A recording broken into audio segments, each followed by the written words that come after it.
Hey, hi everyone. This is Monday, October 26th, almost a week away from election. Just tomorrow will be 1 week away from the big election of November 3rd, 2020. We're nervous, we're worried, but we've got political pundits to tell us what's going to happen. I am a political junkie par excellence, and I've got three pals who I love to talk politics with who are going to help me. Let me introduce you to them now. First, we've got all three states represented. From Connecticut, Shannon Loudon. Hi, Shannon. Hi, Sheila. Hi, Shannon. You are the chair of the Democratic Town Committee in Andover, Connecticut. Is that right? No, Sheila, I actually stepped down and took over as vice chair because with the pandemic, my job that I've had for 5 years as the chair of the Andover Board of Education took a lot of time. So I stepped down, and I have a wonderful chair, Catherine McGaldy Lewis, but I'm her vice chair. All right, chair, vice chair, close. All right. All right, and from the great state of Massachusetts, where I'm broadcasting from now, Karen Melkonian. Hi, Karen. You're in Boston? I'm in Boston.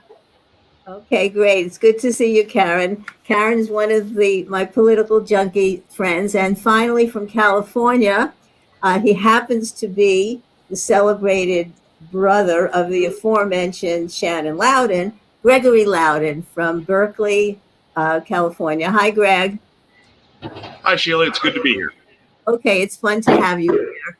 And so I'm thinking PPP, political pundit prognostications. But then I also have to add another P, because we can do prognostications. However, we are all partisans, and we're not going to deny that. We are all Democratic partisans. So we have partisan political pundit prognostications. And what we're going to try to do is be as objective as possible. I know we want to predict what we want to happen, but we're going to try to predict what we think will really happen in our objective minds, if that's possible. So I want to ask you each this question. I'm a political junkie, and there are certain people in the world that I gravitate toward to discuss these things. And I have a lot of friends who, will hear me out, but they don't have that, I call it the political junkie gene. So I want to ask each of you, how did you get that gene, and why is talking about politics and ruminating about it and arguing about it so much fun and so much part of your character? Let's start with you, Shannon. Well, Sheila, I'm going to attribute this to my mother, who 51 years ago, when we moved from Florida to Connecticut, joined the wonderful League of Women Voters and joined a group of incredibly fierce Democratic women to whom she is still close. And in fact, they mention one another in, unfortunately now, their obituaries. So they lovingly refer to each other as the old broads. So my mom, I hung door knockers for Katie Reynolds to be the first female mayor of West Hartford 50 years ago. And my mom got me involved. And of course, my dad is very politically active. So it was just something that we enjoyed talking about at home, and watching my parents. They had a slate for the McGovern presidential campaign in 1972. My dad was involved in Lawyers Alliance for Nuclear Arms Control. So just a lot of wonderful family connection to kibitzing about politics. Okay, great. All right, Karen, how about you in Boston? Well, that's an interesting question, Sheila. So unlike Shannon, my father was actually a nuclear physicist and voted for Richard Nixon. So I don't get it from there. And my mother was very left-wing. So when I was in school in 4th grade, I remember they said, who would you vote for? And I picked the person my mother would vote for. And I was just very thankful for that, because only 2 people said Nixon in 4th grade. So that was one thing. I'm also from the Upper West Side of Manhattan, went to school in New York. I think my surroundings probably made me more left-leaning. However, how I got more politicized, I worked in a clinic in the city, New York City, that provided abortion services And I got very politicized around then. And that's when I went to law school. And then I just kept building on that. And then this man became our president and put me over the edge. Okay, so Karen, we heard you, but if you would try to get your audio a little bit up so we can hear you better. We really right. wasn't as great as we would like in terms of the volume, but we heard most of what you had to say. All right, great. So we've got family connections, and I think what Karen said at the end, I think we developed some political junkies just from having Trump around. I think he created a lot more junkies than we had before. All right, let's go to you, Greg, in California. What's the political junkie gene in you? How did that come about? Well, Sheila, I'm not really certain it's a gene, although I did share a common upbringing with Shannon. But for me, it was probably that I was nearly born in a voting booth. When my mother was in labor with me, my father, driving her to the hospital, literally said, "Honey, can we stop for a second so I can vote in this primary election?" So pretty much from birth, I've been in politics. And then when I went to school, when I went to college, I became fascinated with international relations and foreign policy, and later pursued a doctorate in political science at UC Berkeley. Okay, well, there you go. So my next thought is, now that we have the junkies, there is something special, different about this election. I mean, as junkies, we've lived through a lot. We agonized over the 2000 election. I'm old enough to agonize over the Nixon-Humphrey election. I can never forgive my Democratic friends for not voting for Humphrey that year. And we agonized over 2016. But what is it about this election that is so special, so important? What makes this thing so unique this year? Shannon?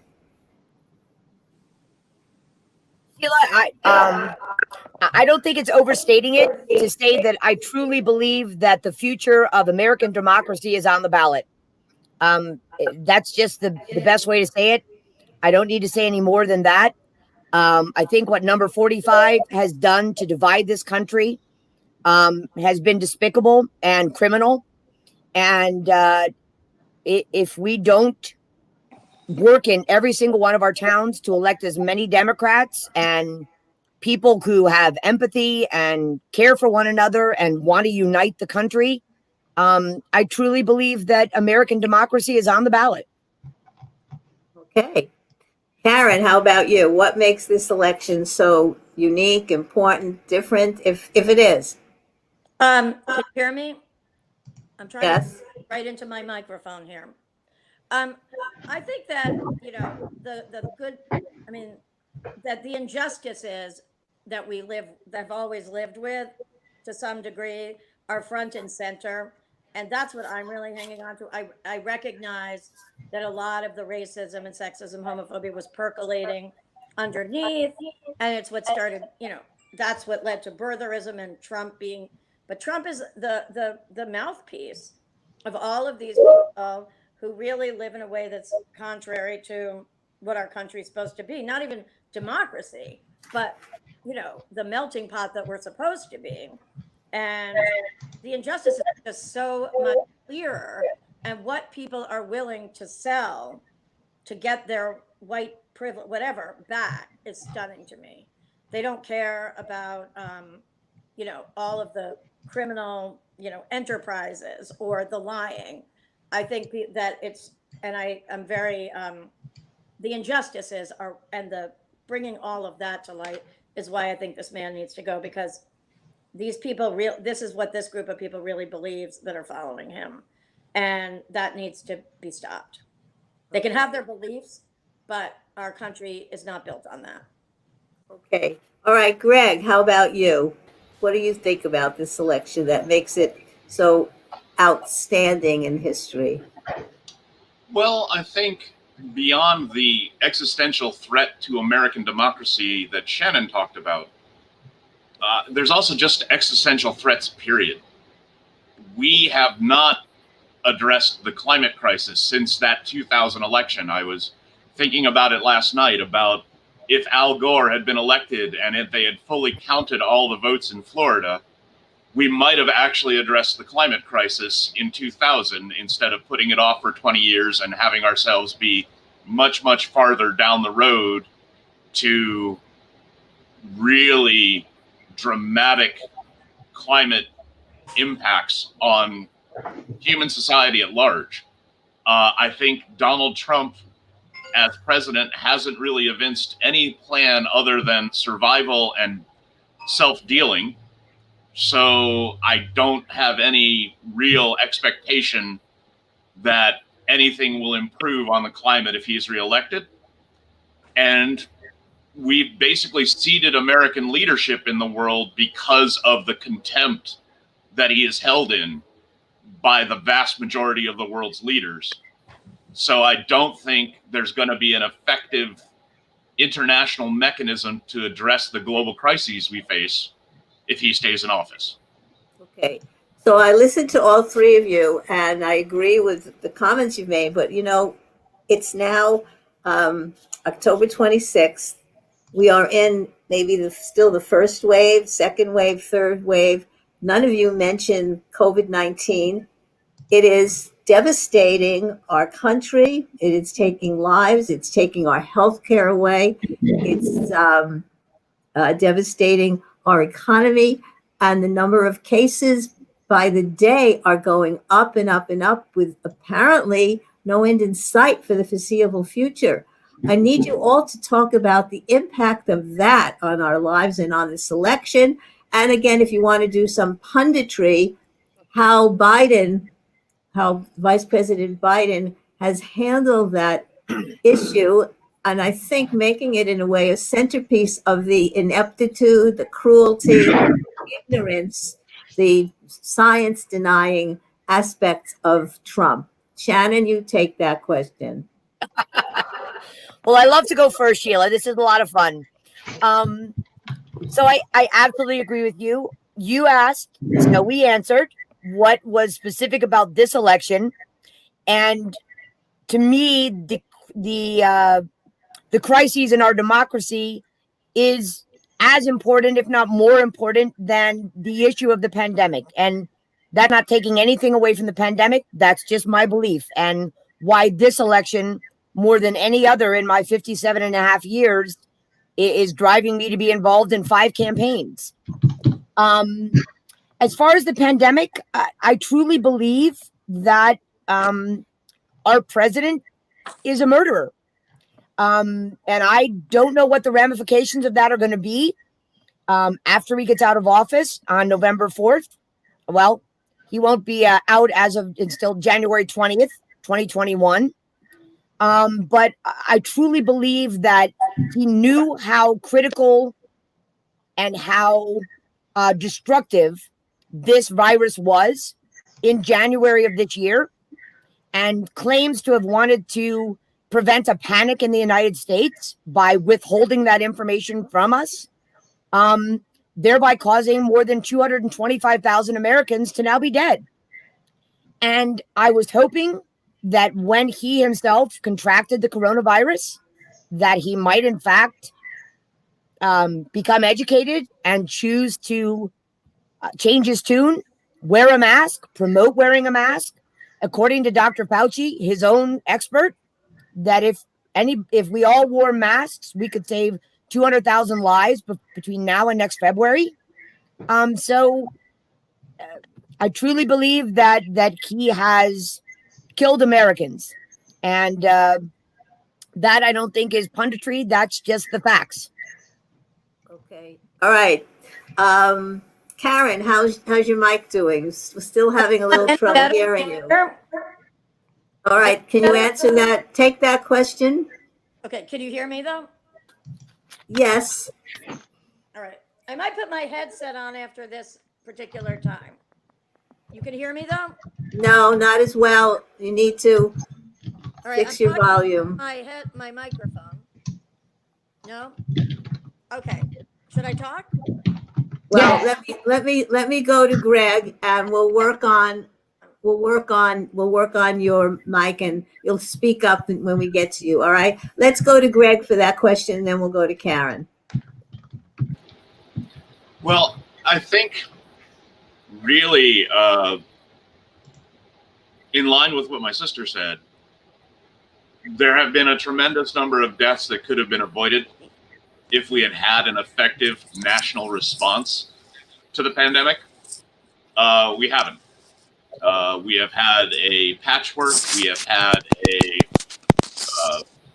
chaotic non-response from the federal government, and then states doing the best they can in some instances, or responding to the messaging coming out of the White House in others, and that's led to far more deaths than needed to happen than would have been with a more effective response. I think my big thing with it is the response to COVID is pointing out all of the inequities in the American healthcare system, most evinced by the president's response on his healthcare plan on 60 Minutes on Sunday, where his spokesperson presented a large binder saying this was the healthcare plan he had been intending to present every 2 weeks for the last 4 years, and it was 1,800 blank pieces of paper.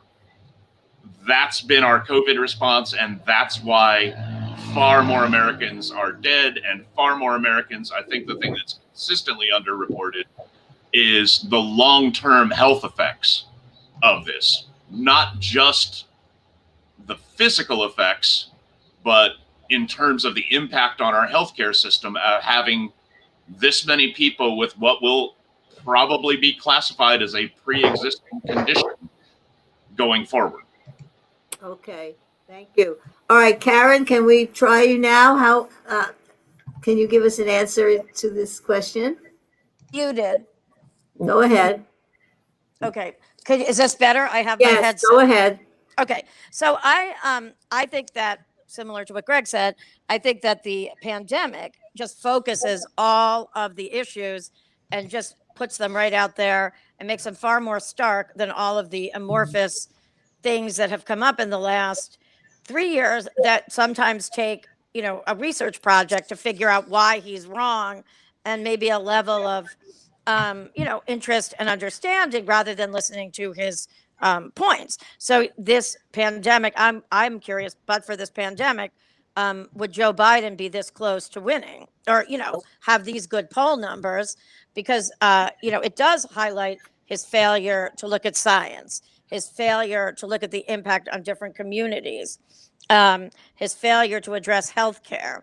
It puts right out there, front and center, some of the things he lies about, and fewer people can believe it because more people are touched by this. So I think in some ways this may be a catalyst. I don't think this is why this election is more important than other years. I think it is the catalyst to getting this man out of office. And, so it's not that, right. That's what I'm saying. Right. Shannon, did you have a comment you wanted to make to what Karen just said? Yes, thank you, Sheila. I too wanted to just comment that I truly believe that possibly, but for this pandemic, Joe Biden might not be elected president. Our economy was doing wonderfully. President Trump was doing well, not based on a lot of my criteria, but he really, I believe, might have been reelected, but for this pandemic. Interesting. Well, we want to get now to the mechanics and the history. Our electoral college, the way that we vote, the popular vote versus the electoral college. So I want to go now to my slides that we can discuss this before we get into our actual predictions. Let's talk about how our founders decided to set up this country. Here we go. Vote counts 2020. All right. I'm going to do a slideshow. So there we have the country, and the number of representatives in each state. All right. Somebody, Greg, you talk about how we set up the apportionment and the setting up of districts in each state with our census every 10 years. Well, basically, the apportionment is, we can't go below 1. And it's strictly by population determined by the census, which is one of the reasons why the Trumpian plan to interfere with the census taking as much time as it needs to get an accurate count is such a threat. Basically, they're trying to force through an early finish to a census being conducted under the pandemic, going back to our previous question, to make sure that decisions about apportionment are taken by a Republican Congress or a Republican Congress with a Republican president prior to Inauguration Day on January 20th. Right. I'm sorry, go ahead. No, go ahead. I was saying one of the interesting things is the subject of gerrymandering, but that may be too much for us to get into.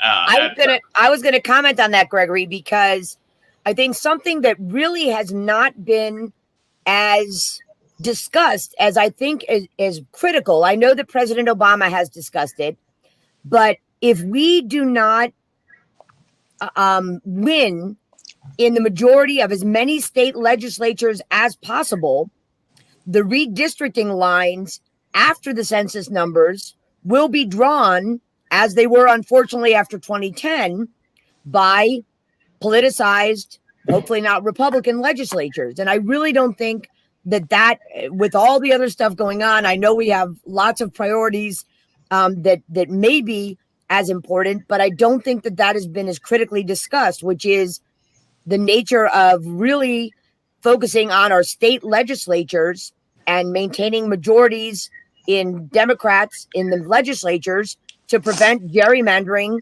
with the state lines for election purposes after the 2020 census is completed.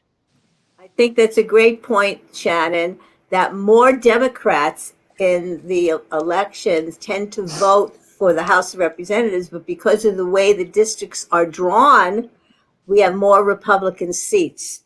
So anyway, this map shows the number of representatives, Congress people in each state, and you notice that the southern states have gained in numbers of Congress. That's why Texas is so powerful now, Arizona, and the other states in the West, and states like in the Midwest are losing Congress people. My own state of Connecticut has 5. We used to have 6 representatives. Massachusetts is losing a representative, so that's all important. Now, when we go from there to the Electoral College, what do we see? We add two electoral senators, right?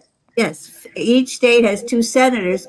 So Texas has 36 representatives in Congress, 2 senators. They have 38 electoral votes.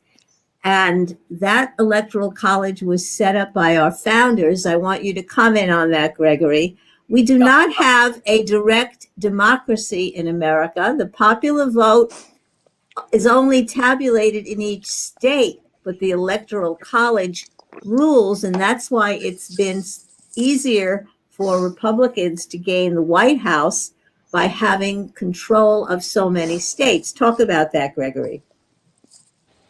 Well, the founders really had some very strong counter-democratic impulses. They were an association of propertied white men who wanted democracy for themselves, but were concerned about people poorer, of a different color, or especially of a different gender having input in the decisions. So they designed a system that really was conservative by nature. The other thing they did was they designed a system that tended to overemphasize land and territory rather than people. So the fact that Wyoming, with a population of under 1 million, has 3 electoral votes. Means that every electoral vote in Wyoming represents about 200,000 people, whereas in California it represents about 900,000. Right.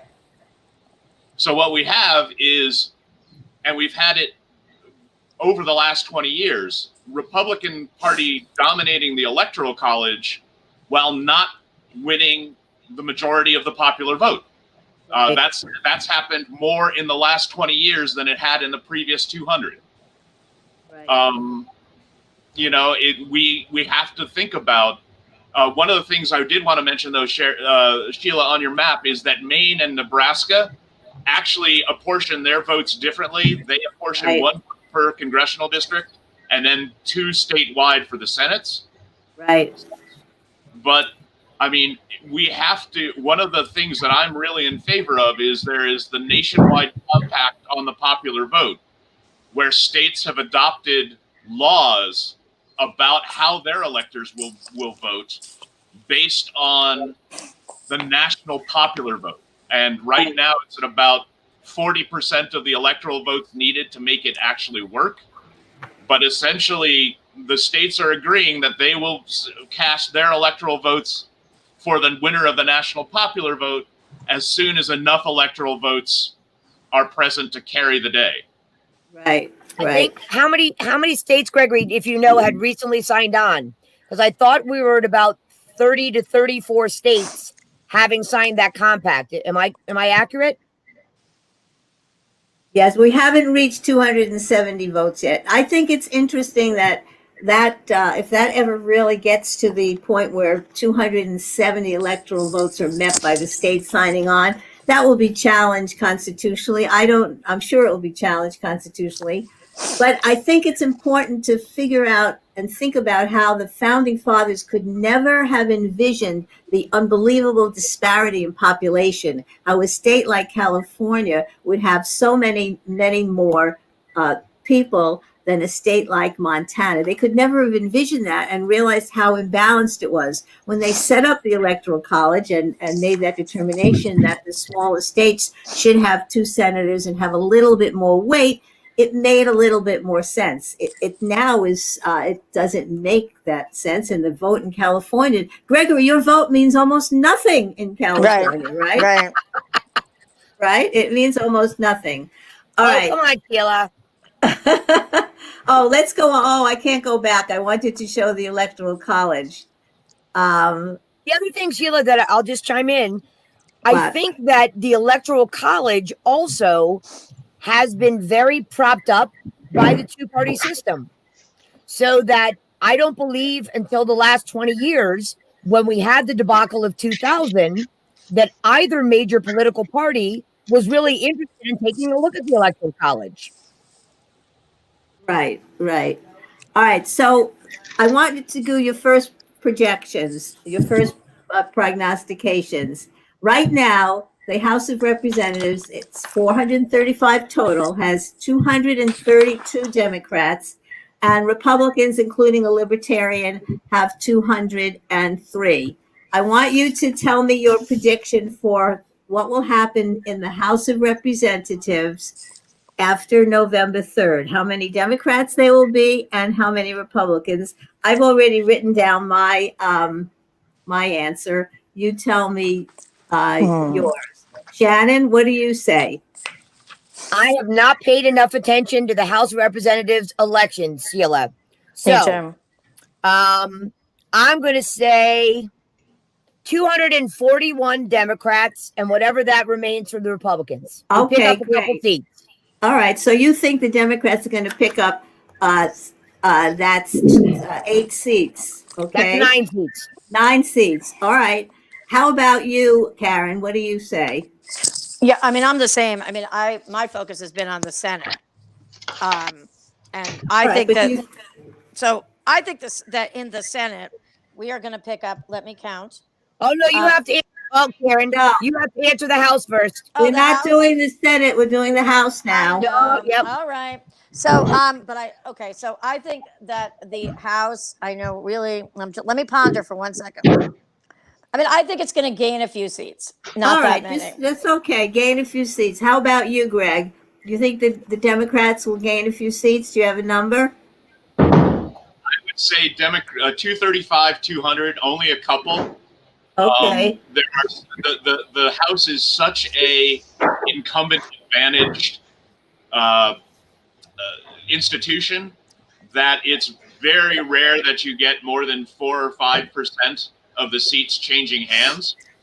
I think that the weakness at the top of the Republican ticket may lead to a couple of marginal seats switching to the Democrats, but I don't think it's going to be as much of a wave as it might be, Okay. just because of people's tendency to be satisfied with their own representative. All right. Well, I agree with you, sort of, but I still think they'll win a few seats. So I have Dems 239, Republicans 196. All right. Let's turn to the Senate now. The Senate now has 53 Republicans and 47 Democrats, actually 45 with 2 independents, from Maine and Bernie Sanders, but 53-47. And now I wanted to go through the important races where there's really a chance for the Democrats to win. So here we have on the screen Maine. Somebody's audio is making a noise. Here we have Maine.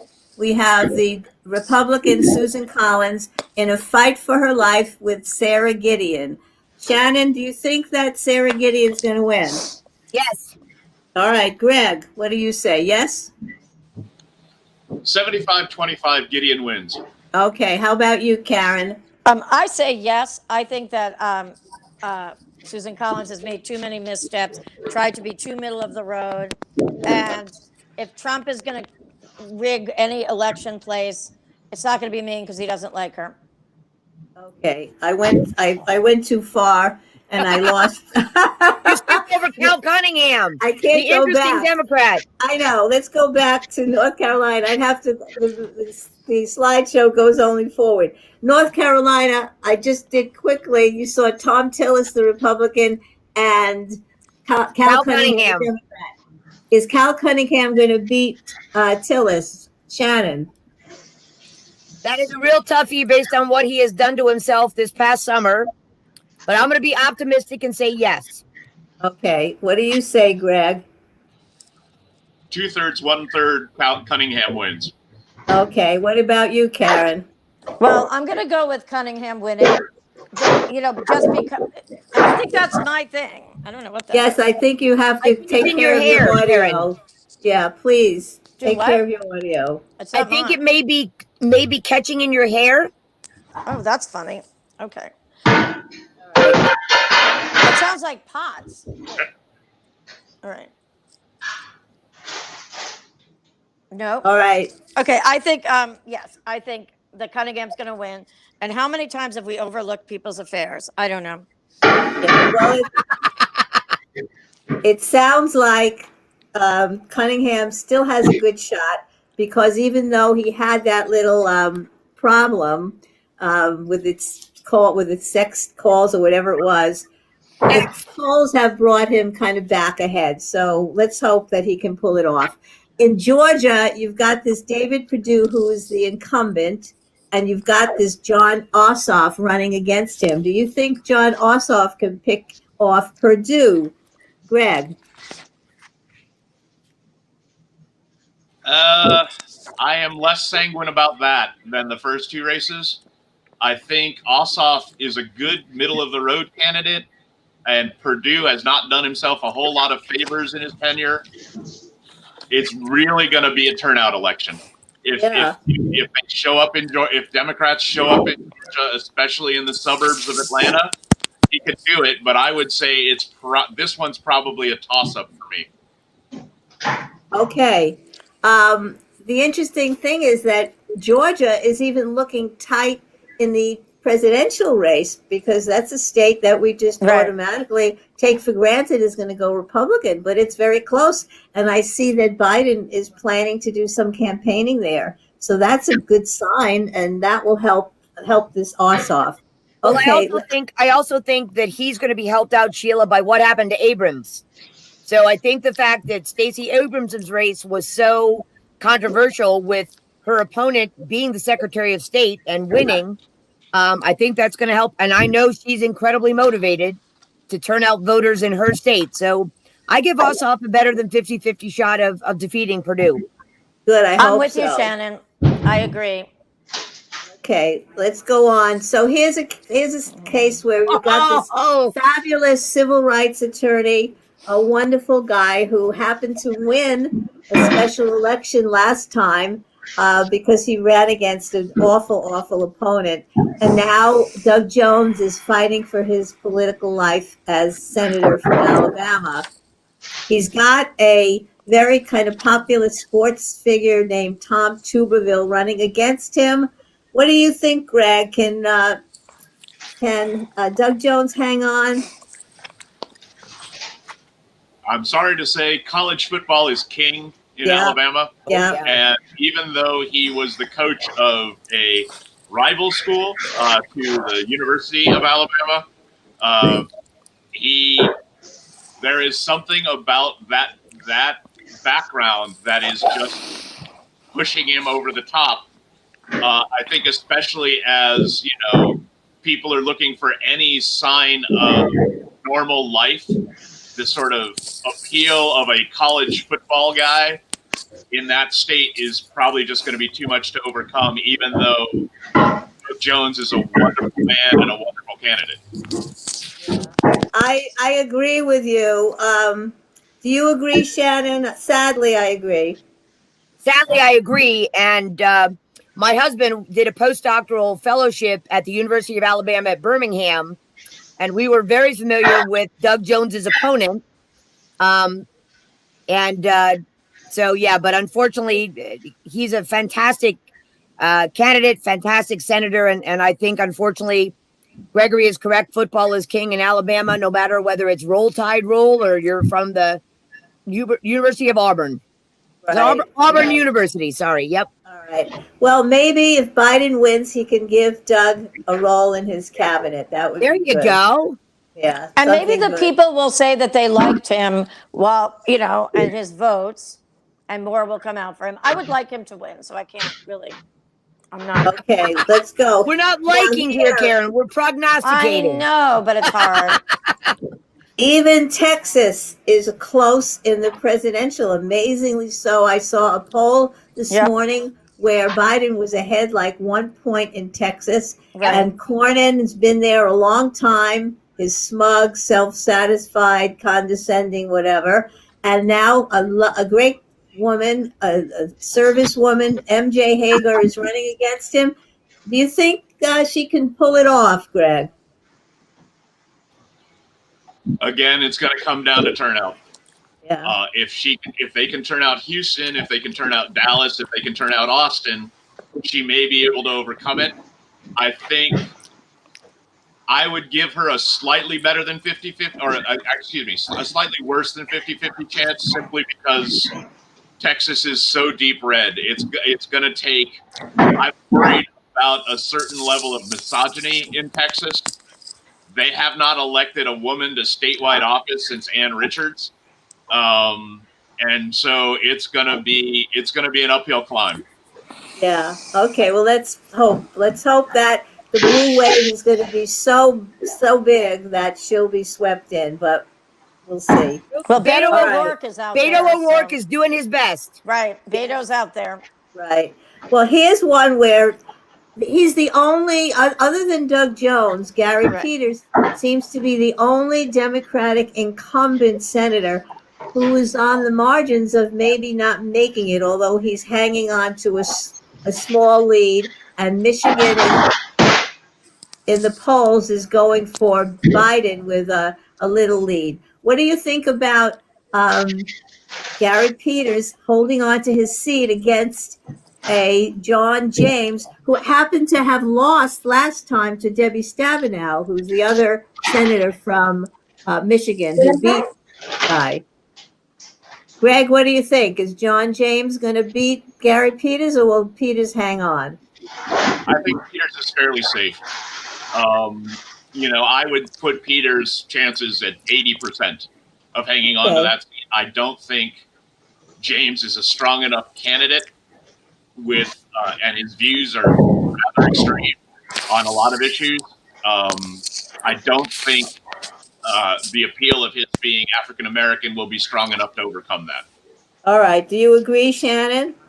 I agree, although Gregory is more optimistic about the numbers. I don't know that Peters is going to hold up by that wide a margin, but I am very favorable towards Peters holding onto his seat, thank goodness. Okay. And Karen, do you agree that Peters will hang on? I think he's going to hang on. Okay. So now we go to Colorado, where we've got another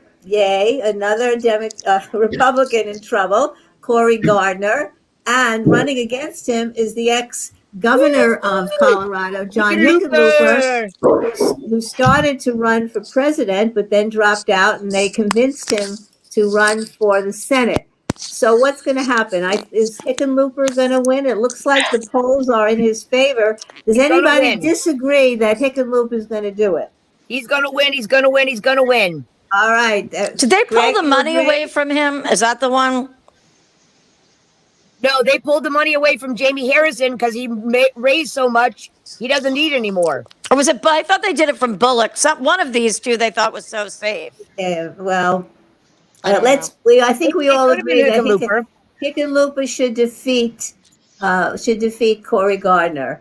Yep. All right, Montana. This is where another kind of under the radar incumbent, this Steve Daines. Only political junkies would have ever heard about him.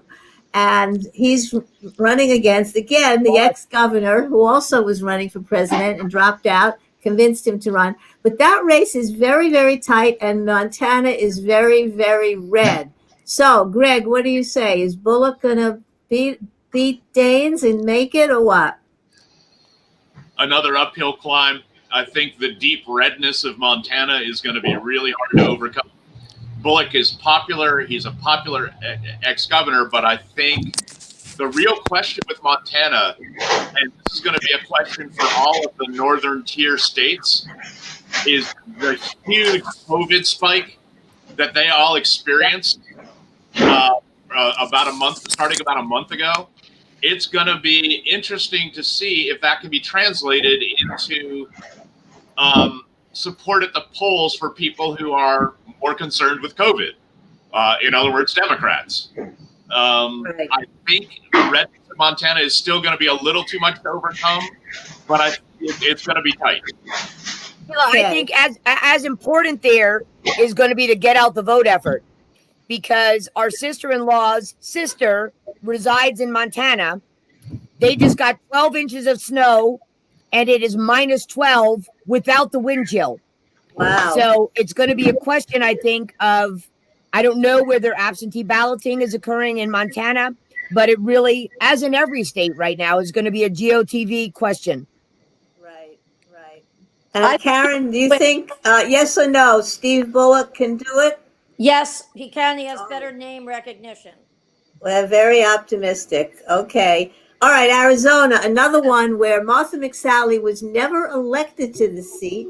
She was actually defeated by Kyrsten Sinema for senator last time, but they named her to the seat after John McCain's death. So this is really a special election for John McCain's seat. And Mark Kelly, who happens to be the husband of Gabby Giffords, also astronaut. Yep. Astronaut, terrific astronaut. It looks like he's going to make it. Does anybody disagree that Mark isn't going to make it? I've been giving him money. All right. I think it's unanimous that the polls look good, and even Arizona might go Democratic for Biden. So he's one pretty sure bet, I think, along with Colorado, maybe. All right, let's see. This is a place we were going to travel to try to get rid of Joni Ernst. She is awful, and she is the senator who, if you were paying attention to one of her debates last week, could not give the price of soybeans. And if No. you are a senator in Iowa and can't give the price of soybeans, if she wins, that would be a miracle. What do you think, Greg? I think she's probably. I think actually Greenfield, her Democratic opponent, I would favor Greenfield 60-40 at this point. Again, it's the deep red of Iowa against this. I do like the fact that it is two women candidates running. I think that evens the playing field a little bit because it doesn't trigger misogynistic impulses. I think Greenfield's going to do it. Okay, this is a tight one, and Iowa is tight too on the presidential side. So, all right, what do you think, Shannon? Is she Sheila, we gotta give a shout out to our dad, because our dad was raised in Fairfield, Iowa, and graduated from Fairfield High School. And my cousins are still out in Fairfield, Iowa. So I think they're going to do it. Fairfield is now the home of the Maharishi Institute. Quite an incredible thing to occur in the middle of the cornfields and soy fields of Iowa. But I think Greenfield's going to do it. All right, great. Karen, are you for Greenfield? I took my headset off. I think, well, here's my question. What do you think of the Supreme Court justice, that business impacting places like Iowa and the vote? So I guess I am more concerned at how do you think Coney Barrett's nomination and vote today? In fact, Trump is hoping to have a big celebration for a swearing in this evening. How do you think that's going to affect something like Iowa? Well, that's what I was just saying. Did you hear me? No. Why do you think it's going to affect voters in Iowa? I guess I meant to say it for all of them, and I really just got to saying it for now, because I think Joni Ernst is someone who's tied herself so tightly to the heels of Trump. That's why. I think some of them have tried to separate. She has not, and all she does is have that fake smile on, and it's just a bag of air. So, but because she has Trump in there, and that is very concerning because of who she is and how she has tied herself to Trump. Okay, so now we've got the race of races, most fervently to be defeated, Lindsey Graham, running against Jamie Harrison, who was the chairman of the Democratic Party in South Carolina. And South Carolina is still a very red state. No one thinks Biden has a chance to make a dent there. So that's a very good advantage for Graham. What do you think, Greg? Is there a chance for Jamie Harrison to pull this out? Yeah, I think there's a pretty solid chance. He is the best funded Senate candidate we've pretty much ever seen in the South for the Democrats, at least in the last 40 years or so. His opponent has sort of redefined pusillanimity in terms of his approach to Trump, going from a fierce Trump critic to basically a Trump lapdog, and his Graham's position as the point person on reversing the policy that they announced 4 years ago of no Supreme Court justice confirmations close to an election is just hurting him immensely. He's got so many things on tape that say they won't do this, and now they are. But do they care? So the people that are there, my question is, we're all appalled by that. But the people that want this Coney Barrett, whatever, in there, do they care? The Lincoln Project has put some great ads out there. I think isn't Obama stumping there? He has some great support. The question is, we all know Lindsey Graham's a hypocrite, doesn't follow the rules, doesn't follow his own rules. But for the people that believe, I'm just going to say, for people that really believe that this is our last chance to get this Supreme Court justice that thinks like they do, does it matter? that. Well, I think, Karen, you've got to look at, I mean, for the guy to have pulled in $57 million, this is Jamie Harrison. Yep. So he's, if anybody's going to be capable of trying it, at least he's got a shot. I think he's going to do it, and I would love it because he can absolutely flood the airwaves in a way that no other Democratic candidate in the South has been able to in half a century. All right. Right. Let's move on because we want to get to the ultimate, which is the Electoral College. I just had a couple of people. Sheila, real quick. What? I did read a poll this morning that said that what we've just been talking about is having an impact, according to this, on Moscow Mitch and Amy McGrath's race. All right, we're getting to that. Okay. This is in Georgia. They're having a special election. It's like they have to. One doesn't get 50% of these people, and it's Republicans and Democrats for a seat vacated by this, I guess, Johnny Isaacson, who was a senator who left because of health. So whoever wins, and hopefully everybody's pinning their hopes on this Raphael Warnock from Georgia. And that would be great if he won, and then it would be a runoff election. So let's go on. Yes, the final. Notice the black meeting from the red versus Amy McGrath. Again, Kentucky is so darn red, and they hate him. Nobody likes him in Kentucky, but he brings home the bacon. He's the leader of the Senate. He runs the show. He's in charge.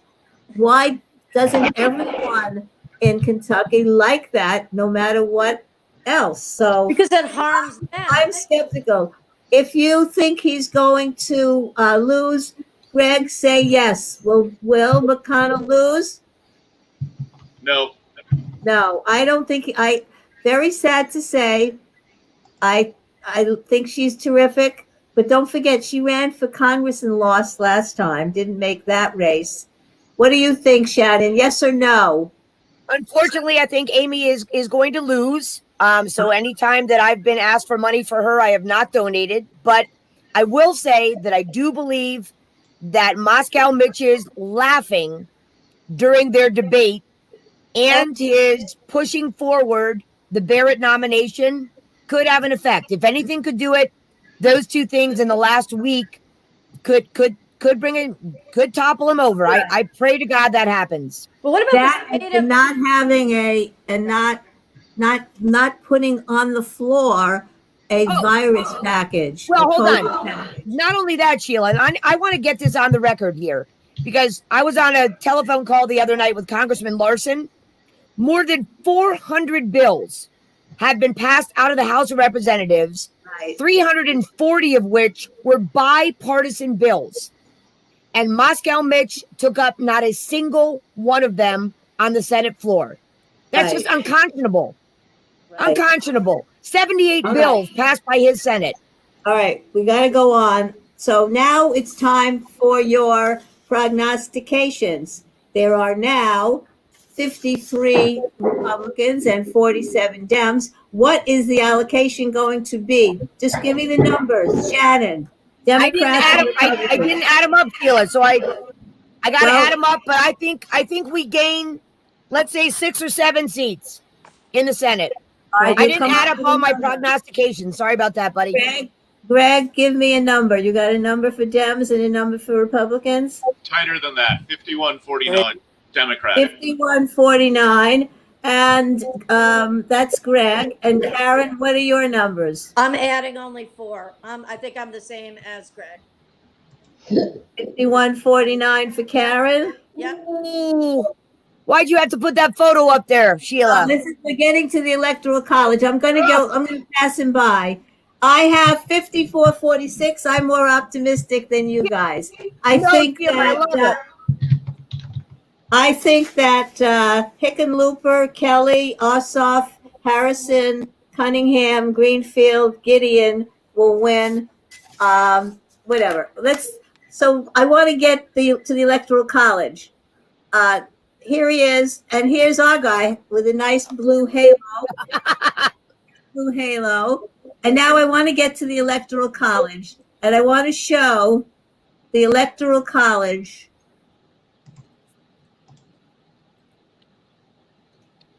when Hillary won. And that's what here it is. This is important because I want you to tell me what the Electoral College will be. We're going to start with Greg because you've got to leave at 4 o'clock, Greg. 232 and 306. I'll tell you in my little calculations, I added some states to Clinton and came up with some numbers. Greg, what is your numbers and how did you get there? To be honest, my numbers would be about 305 for Biden and 233 for Trump. Okay. I think there are gonna be pickups in Pennsylvania. Yep. In Florida, Arizona, and I think probably Michigan. But I'm not gonna, basically it's a probabilistic thing. I think 300 to 230 or so sounds like about the number we're gonna land on. All right, that's interesting. I'll let you know before I get to the others that if you just give Hillary back the 3 states that Trump won by slivers, if you give her back Pennsylvania, Wisconsin, and Michigan, that's 46 votes. That gives you 289. And then you're on your way. And from there, you have to take a look at Arizona, North Carolina, even Florida and so on. So I start with 289. How about you, Shannon? I was way more optimistic than all of you, but I haven't counted it all up. So I'm just going to stick with, I think, a little more than closer to 320, 330 than 300. Well, to get really to 330, you have to add. So do you think Pennsylvania? Yep. Wisconsin? Michigan, Arizona. I wouldn't be that optimistic. I didn't add them, Sheila. I'm just throwing it out there, my dear. All right, I'm looking at the specific. I got my calculator out. I was trying to calculate, but okay. I feel like I don't want to be overly optimistic again because we don't know what's happening with even the voting infrastructure, what's happening with his, whatever that is, making people not vote, scaring people, voter suppression. I mean, I hope that all those people out there are countering it. Stacey Abrams, LeBron James of all, whomever. Oh, wow. John Legend, just give them all out there. I hope they're countering voter suppression. Yep. But I just can't trust that our they said the first time that they did get into the Florida voting system. So we just don't know. But that being said, I was at 289. I'm with giving them back those 3, but then I get nervous. What about Texas? Could we take Texas? All right. Well, guys, all that Biden needs is to get back Pennsylvania, Wisconsin, and Michigan, and it's 289. The rest is gravy, and it looks like he's doing well in North Carolina, in Arizona, unbelievably, Florida maybe, Texas, Georgia, but just start with that 289 base, and you're home free. Greg, I want to thank you for coming to the program. Do you have any final thoughts? Are we going to have any serious problems with the ballots and with the voting online, the voting in person, the voting by mail? Do you foresee big problems, or will things go smoothly? It's going to depend on the margins. Basically, what I've been telling everyone is you need to have enough electoral votes outside the margin of litigation, outside the margin of court cases, outside the margin of electoral votes with at least 3 or 4% separating winning and losing for it to go smoothly. Otherwise, I'm afraid we may be in for another 2000 at some point. In any case, everyone have a wonderful week. and let's go for this election. Everybody vote. Okay, great. Great. Bye, to Bill. do that. Sheila, I'm gonna have to take off too. All right, Shannon, thank I'm you with so you, much. Sheila. I'm your ride or die. No worries. Thank you. All Sheila. right. This was wonderful. I Bye, appreciate it. Karen. Bye. Nice to meet you. Nice to meet you. And what thoughts do you have, Sharon, as we finalize to the day? I'm envisioning a blue tsunami, Sheila. I am so optimistic. I haven't been this optimistic in many, many years.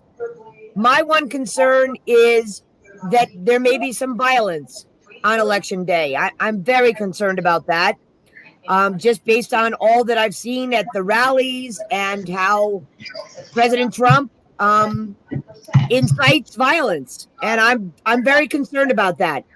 But I do believe that and I also think that a concern of mine has been for the last 6 months, we have so promoted absentee balloting and absentee voting that we've really changed our tune as far as the Democratic Party in the last 3 or 4 weeks to really say, if you can vote safely, please do so on November 3rd. Well, that's a big change in tune. And I'm concerned about that effect because I agree with Gregory. And what I've really been pushing is if we can, quite frankly, really humiliate President Trump with so much of a margin of victory on November 3rd, I believe we avoid litigation. And my understanding is that's one of the major reasons that Mayor Bloomberg invested so heavily in Florida, because he was told that really Florida was going to be one of the linchpins, as we saw in 2000, of avoiding court cases. If we can bring about those electoral votes, that would be fantastic. Okay, great. So thank you for all of your thoughts. Thanks to Shannon and Greg and Karen. I'm sticking with at least 289 electoral votes. I'm sticking with that. We all decided that we'll pick up a couple of seats in the House of Representatives between 2 and 9 in our thoughts. And we all decided we would take over the Senate. Maybe it'll be tight, 51-49. I think more like 54-46. But either way, it's all on the plus side. Everybody vote. Everybody be well. Let's hope that we overcome this pandemic. And if you're a political junkie, what do you think? What are your numbers? Talk to you next time on Talk Back. Bye.